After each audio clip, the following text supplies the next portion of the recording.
Olá, sou Bárbara, professora de literatura aqui do Mais à Prova. E neste vídeo nós vamos falar sobre a poesia pós-moderna. Foi um momento da literatura ali depois do modernismo, a partir de 1950 mais ou menos, que foi um momento muito diferente da nossa literatura, se assim eu posso dizer, né? A gente tem poemas diferentes, autores querendo mudar completamente a questão dos poemas, da literatura que vinha sendo feita até então no Brasil. Bem, a poesia pós-moderna. Esse momento da literatura, que a gente chama de pós-modernismo, ele se estende até hoje. Então eu gosto de classificar assim, o pós-modernismo seria a questão do concretismo, a gente vai ver, e a questão ali do Ferreira Goulart. Tá? Depois do Ferreira Goulart, a partir então do tropicalismo e da poesia marginal, eu divido como sendo então tendências contemporâneas. Tem uma certa confusão realmente de nomenclatura entre os estudiosos da área, tá? A gente marca meio que nesse ponto, tá? Então, vamos começar com esse poema aí que vocês estão vendo na tela, chamado Lixo. Observem que a palavra maior é lixo, mas o lixo é feito o quê? De vários luxos. Está escrito então um monte de luxo pequenininho formando a palavra lixo. Esse é um exemplo de um poema concretista, tá? O movimento concretista, ele quis trazer algo de diferente. Ele quis brincar com as palavras e com os significados. Então, de certa forma, como vocês podem observar, é um poema simples, lixo, luxo.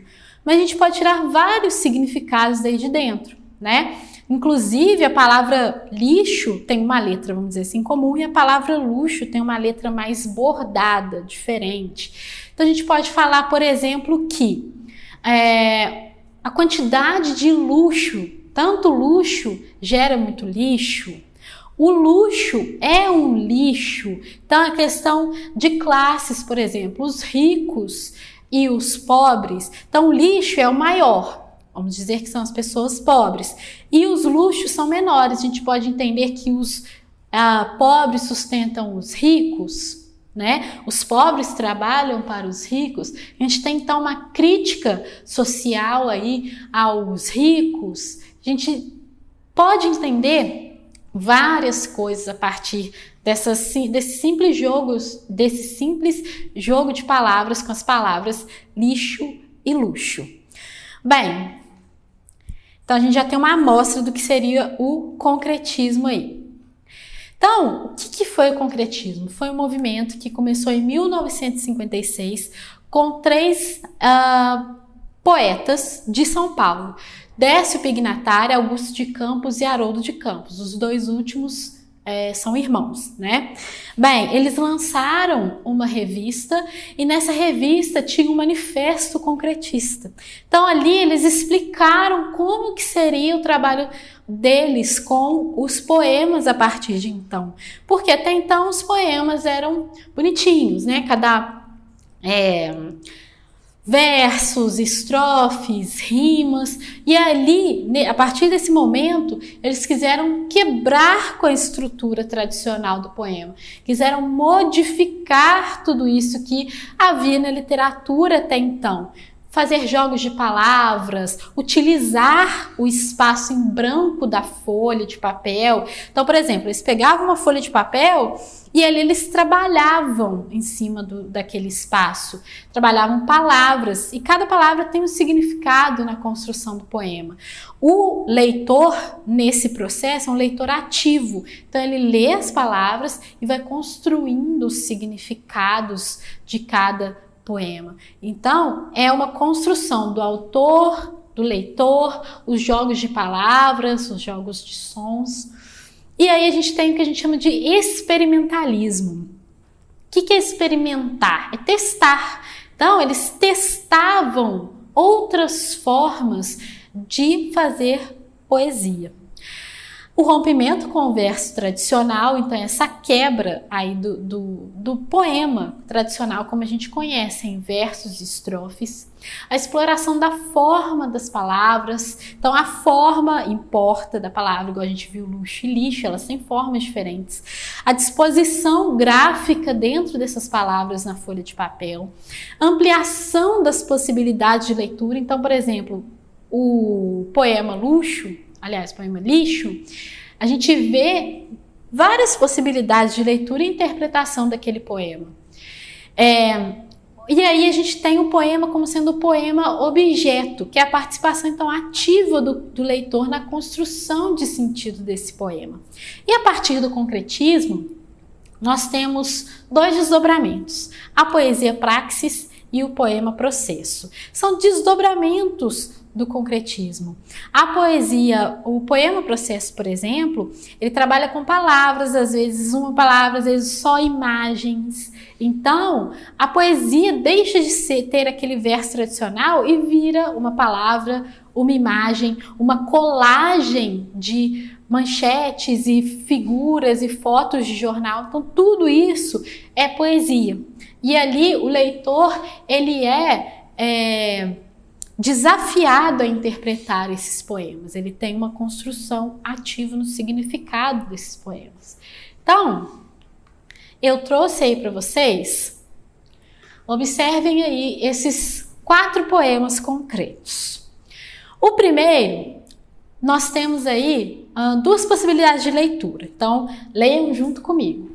A mocinha emburrada sentiu-se mal em cima do capotão, presente de bodas de ouro. Então, a gente tem uma leitura. A mocinha emburrada, ela sentiu-se mal e em cima do capotão, presente de bodas de ouro. O capotão é tipo um baú, né? Um malão.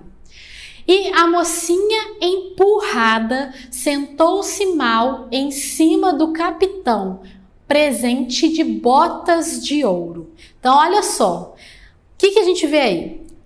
2 vogais, uma em cima da outra, e 2 consoantes. Então, isso muda completamente o sentido do texto.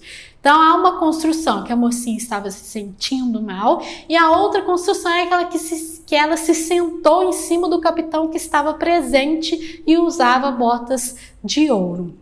Então, observem que a construção do sentido nós também podemos fazer, né? Esse poema desafia o leitor.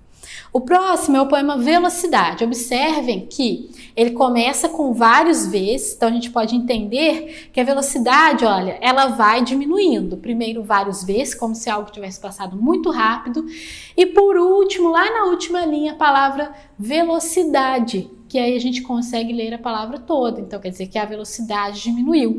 E aí a gente tem uma construção que a gente pode observar, tanto a forma do poema e o conteúdo. Na verdade, a forma traz o conteúdo está ali na forma, a questão da velocidade, as coisas passando rápido, depois diminuindo a velocidade até parar.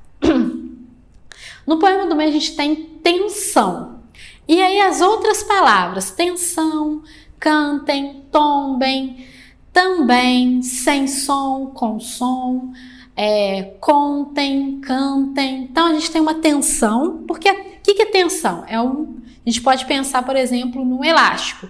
No meio do elástico existe uma tensão. Quando a gente puxa, ele cria uma resistência.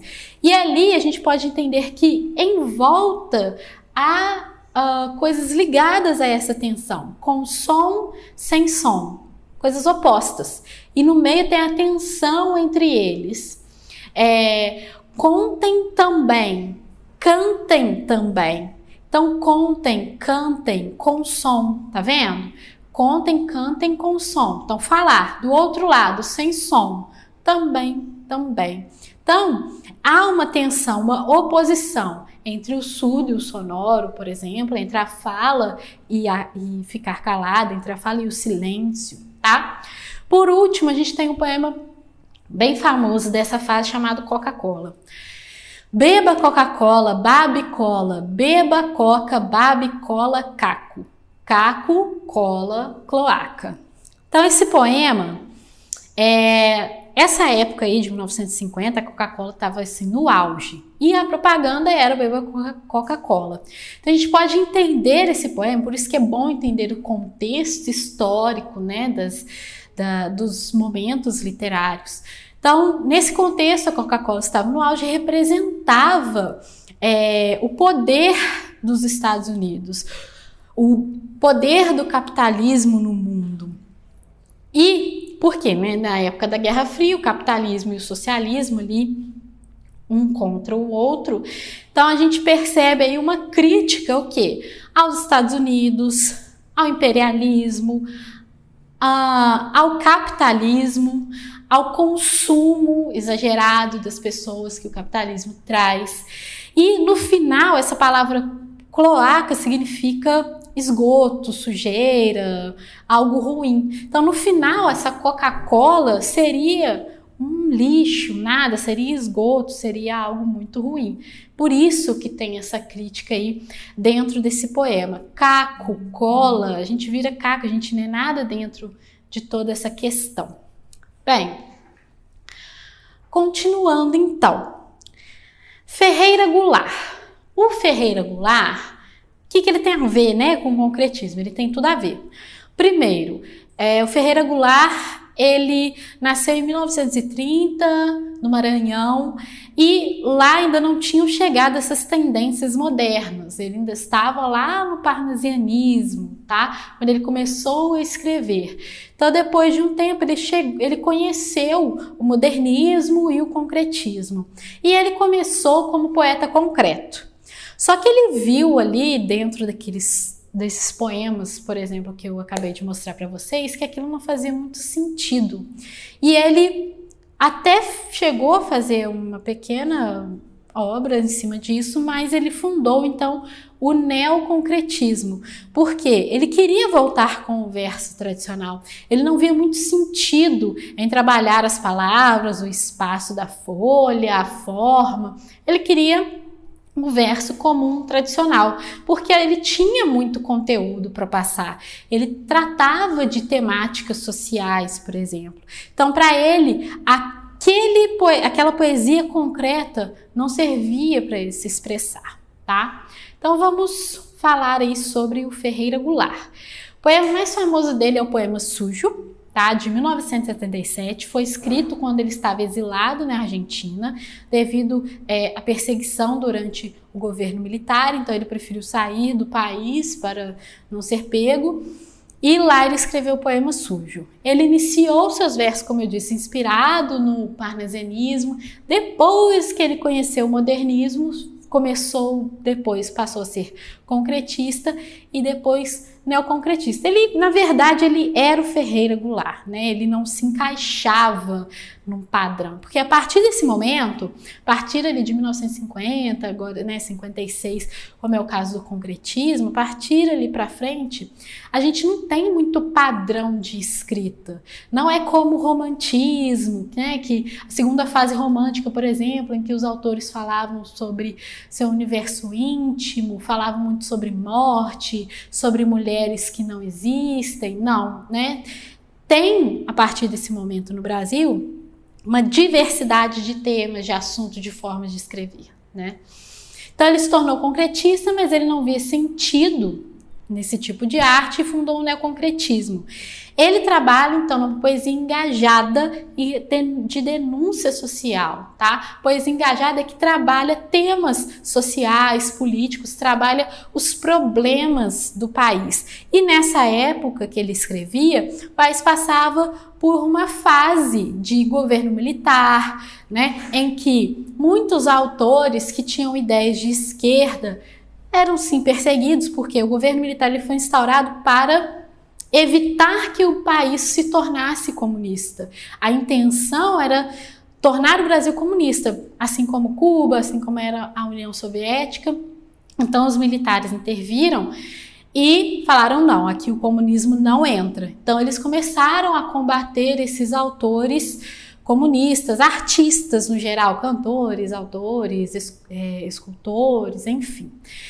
E aí o Ferreira Goulart utilizava todo esse contexto político-social em sua poesia. Ele tentava trazer isso para a sua poesia, né? Tentava não, trazia, né? Então aí a gente tem um exemplo de quando Ferreira Goulart era concretista, tá? Mar azul, marco azul, barco azul, arco azul, ar azul. Então aqui ele fala de um barco no mar. E aí a forma do poema a gente pode entender como a vela de um barco, como as ondas do mar. Então ele trabalhou nada mais nada menos do que um barco no azul, no azul infinito do céu, no azul do mar e em movimento. Então aí ele só quer dizer isso. E por isso que ele não utilizou esse tipo de linguagem, esse tipo de poema em suas obras. Ele quis trazer a poesia tradicional. Então vamos olhar aí alguns poemas. Esse poema, eu trouxe só um pedacinho, porque ele é bem comprido. Então, é Homem Comum. Então, sou homem comum, de carne, de memória, de osso e esquecimento. A vida sopra, mas em mim pânica, dentro de mim pânica, feita a chama de um maçarico e pode subitamente cessar. Então aqui nesse poema, ele fala que ele é um homem comum. E aí ele fala, sou homem comum, brasileiro, maior, casado, reservista e não vejo na vida, amigo, nenhum sentido senão lutarmos juntos por um mundo melhor.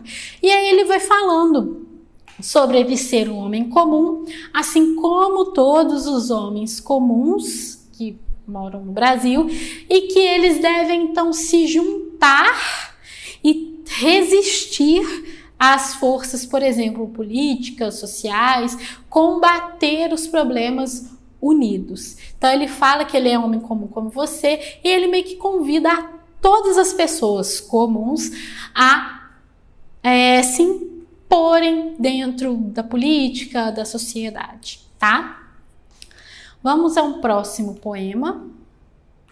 Então, agosto de 1964. 1964 foi o ano, então, que o governo militar foi instaurado, né? E aí ele fala, entre lojas de flores e sapatos, bares, mercados, boutiques, viajo num ônibus estrada de ferro Leblon. Volto do trabalho à noite em meio fatigado de mentiras. O ônibus sacoleja, adeus Rimbaud, relógio de Lais, concretismo, neoconcretismo, ficções da juventude, adeus, que a vida eu compro à vista aos donos do mundo. Então aqui ele fala sobre a vida dele, ele, como a gente viu, ele é um homem comum, volta para casa dentro do ônibus como qualquer homem comum e ele dá adeus àquilo que ele vive. Por quê?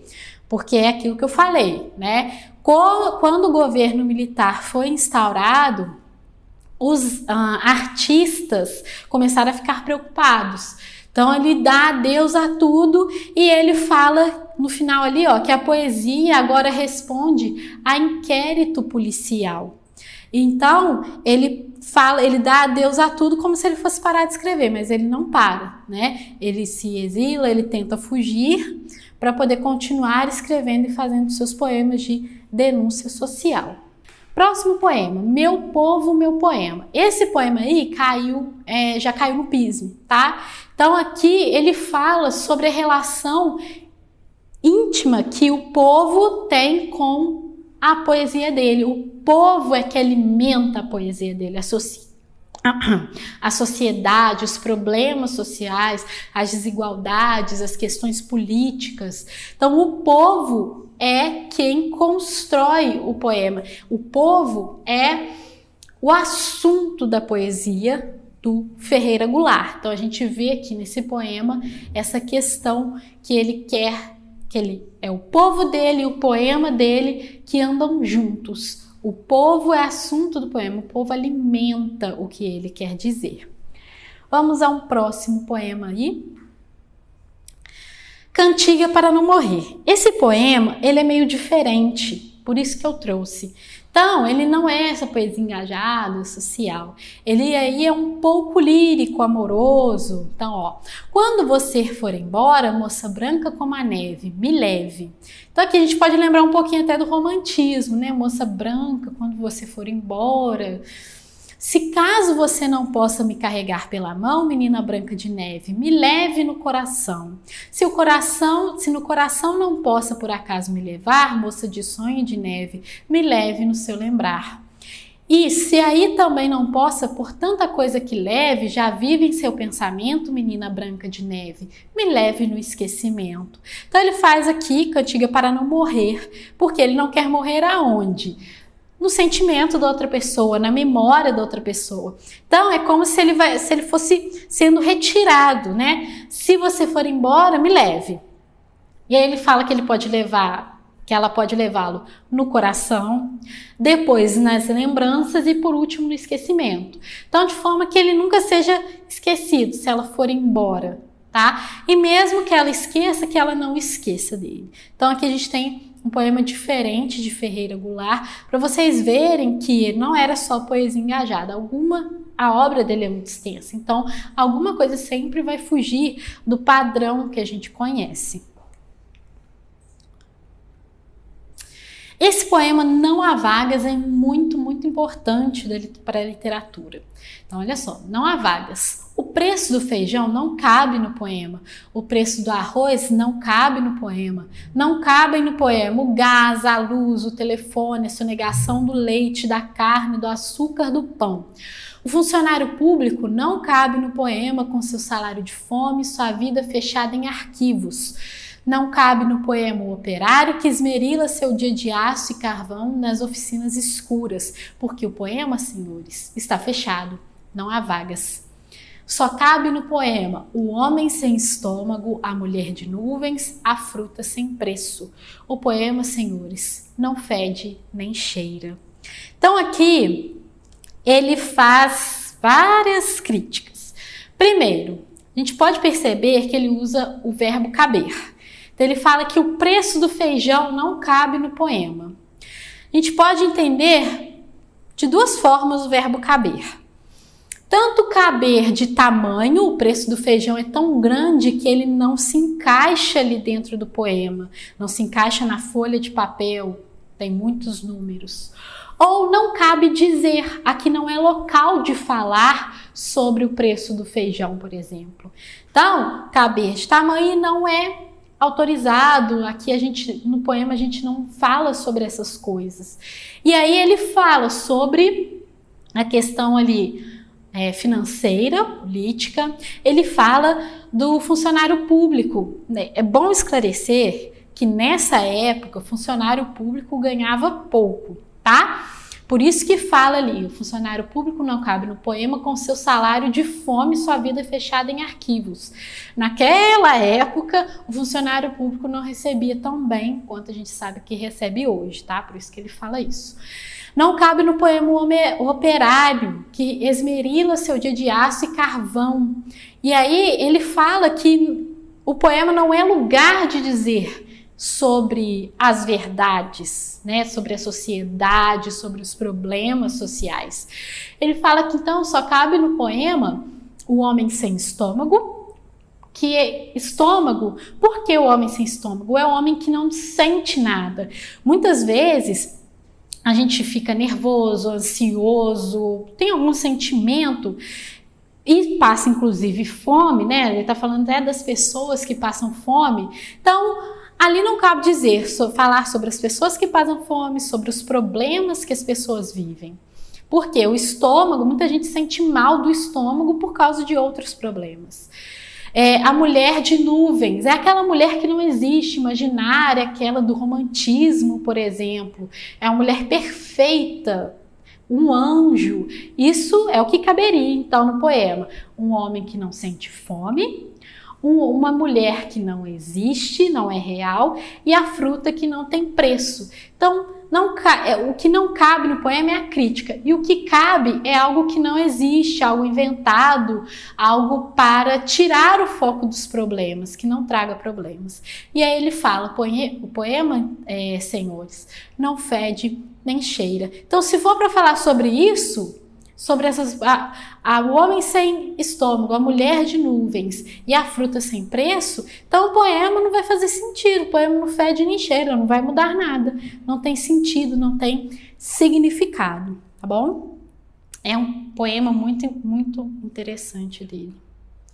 Aqui eu tenho um trecho, porque o poema sujo é bem longo, tá?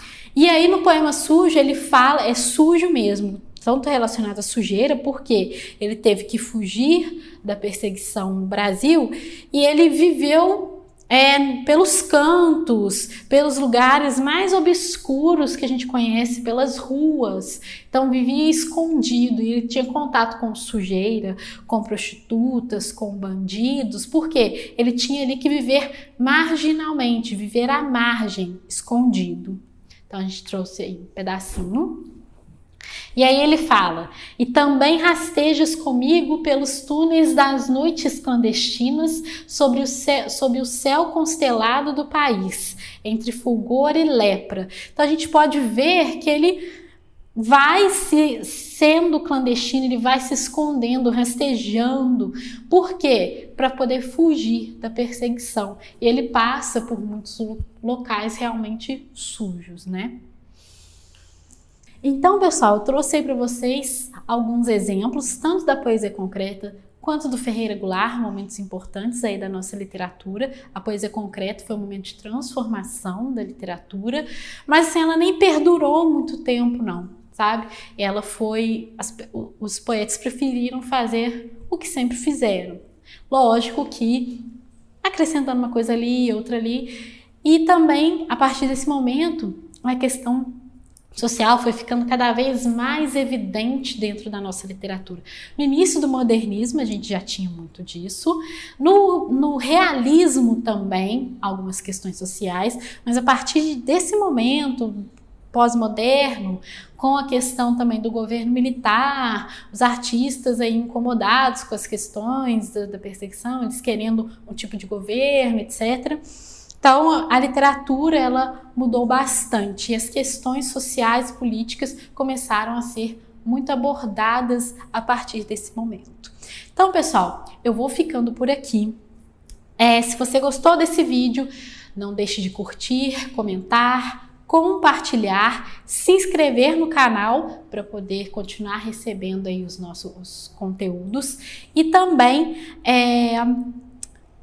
nos comentários você pode deixar aí sugestões de vídeos ou comentar alguma coisa sobre a aula, alguma dúvida, que a gente está aqui sempre de olho, tá bom? Um grande abraço, até a próxima. Tchau, tchau.